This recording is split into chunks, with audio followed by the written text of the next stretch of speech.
അസ്സലാമു അലൈക്കും. ഇന്ന് നമ്മൾ പോകുന്നത് മദീനയിലെ ഏറ്റവും വലിയ ഖബർസ്ഥാനായ മസ്ജിദുൻ നബവിയുടെ പരിസരത്ത് സ്ഥിതി ചെയ്യുന്ന ജന്നത്തുൽ ബഖീ കാണുന്നതിന് വേണ്ടിയാണ്. ഇന്നലെ നല്ല മഴ പെയ്തിരുന്നു. ആ മഴയിൽ ഒലിച്ചു പോയതാണ് മണ്ണൊക്കെ.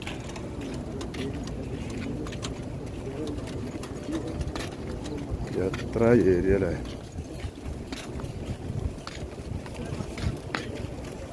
നമ്മളൊപ്പമുള്ളൊരു ഹാജിയാണ്. വേറെന്താടാ? എവിടെ? തിരൂരല്ലേ? അല്ല, എവിടെയാണ്? കൊയിലാണ്ടി കോഴിക്കോട്. തിരൂർ മറ്റവനാ. ഫസ്റ്റ് അല്ലേ?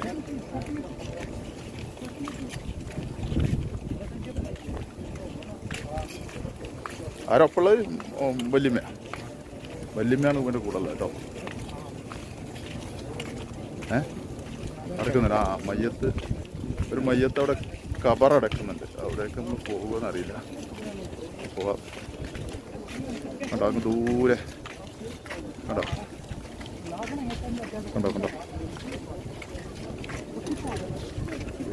എത്രയാ അതിൻ്റെ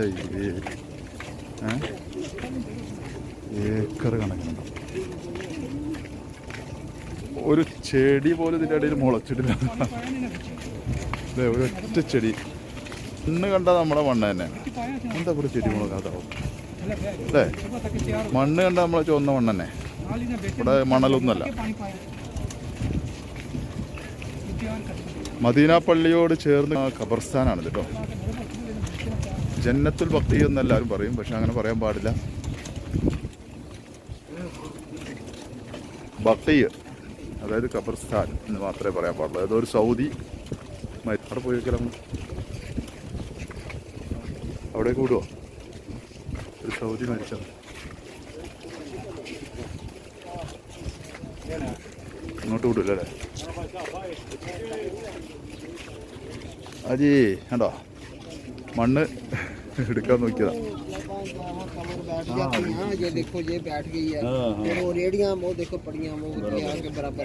കണ്ടോ ഒരു ഏതെങ്കിലുമൊക്കെ ഒരു കല്ലെടുത്ത് വെച്ചേക്കാം. അതാണ് പ്രത്യേകത. വലിയ സിമെന്റിൽ വാർത്ത കല്ലൊന്നുമില്ല. ഏതെങ്കിലും ഒരു കല്ലങ്ങ് വെച്ചേക്കാം.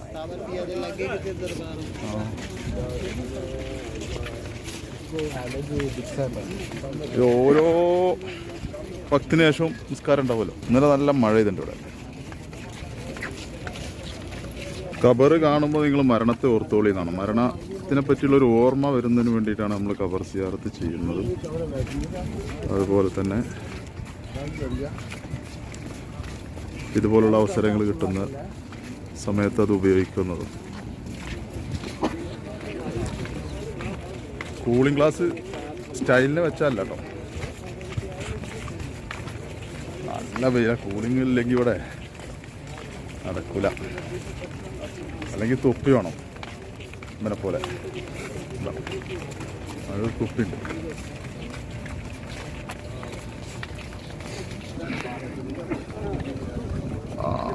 മദീന പള്ളിയുടെ മിനാരം വളരെ ക്ലിയർ ആയിട്ട് കാണുന്നുണ്ട് അല്ലേ? മിനാരങ്ങളാണ്.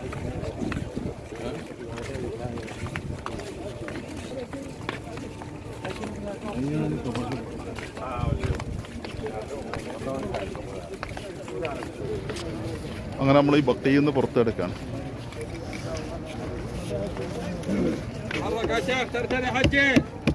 ആ കണ്ടോ പോലീസുകാരൻ ചൂടാണ്ട്. ആ കണ്ടോ അവിടെ മണ്ണെടുക്കാൻ നോക്കിയിട്ടാണത്. ഈ കിടക്കുന്നവർ മുഴുവൻ ഒരു കാലത്ത് ആരായിരുന്നു? കിണറോ? ആ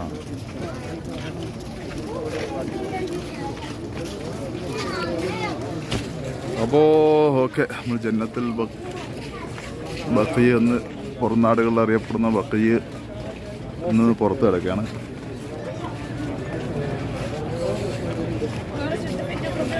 മദീനയിലെ ഏറ്റവും വലിയ ഖബർസ്ഥാനാണ് കേട്ടോ ഈ കണ്ടത്. ഓക്കെ, ഈ ഗേറ്റിലൂടെ ഒരു ഗേറ്റിലൂടെ കയറി വേറൊരു ഗേറ്റിലൂടെ പുറത്തിറങ്ങി. ഇതിനൊന്നും ഇവിടെയൊക്കെ ചെറിയൊരു ബോക്സ് വെച്ചാൽ തന്നെ കോടിക്കണക്കിന് രൂപ ഇതിൻ്റെ ആളുകൾക്ക് കിട്ടും. പക്ഷെ ഇതൊക്കെ ഫ്രീ ആയിട്ടാണ് അവർ ചെയ്യുന്നത്.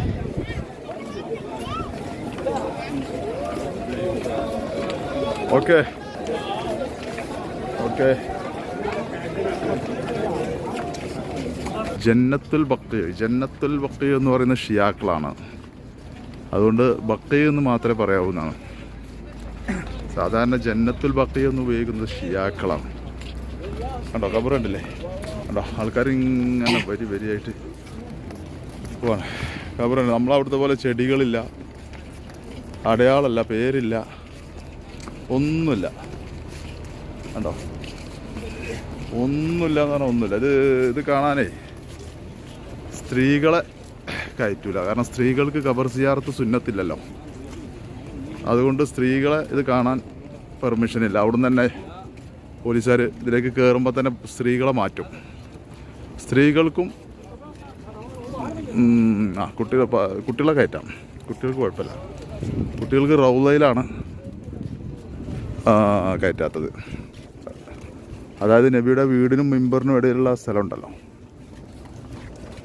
അതിലാണ് കുട്ടികളെ കയറ്റാത്തത്. അതിൽ 18 വയസ്സിന് താഴെയുള്ള കുട്ടികളെ കയറ്റില്ല.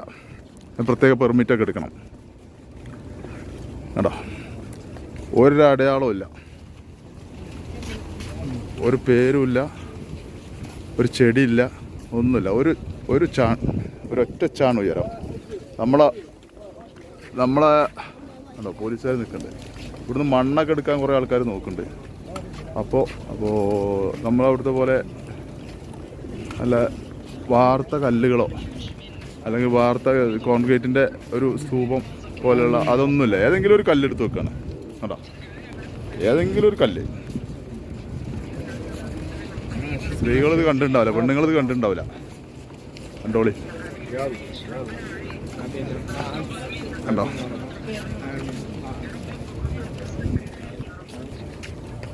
ഓരോ വക്ത് നിസ്കാരത്തിന് ശേഷവും ഹറമിൽ മസ്ജിദ് നബവിയിൽ മയ്യത്ത് നിസ്കാരം ഉണ്ടാവും. ഓരോ വക്തിന് ശേഷം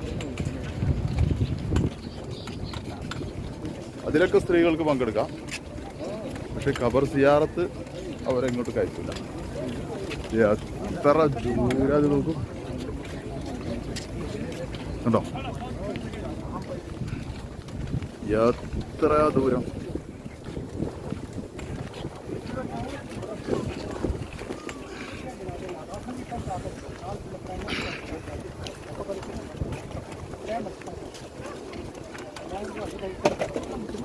ഏക്കർ കണക്കിന് ഇങ്ങനെ പരന്ന് കിടക്കുക.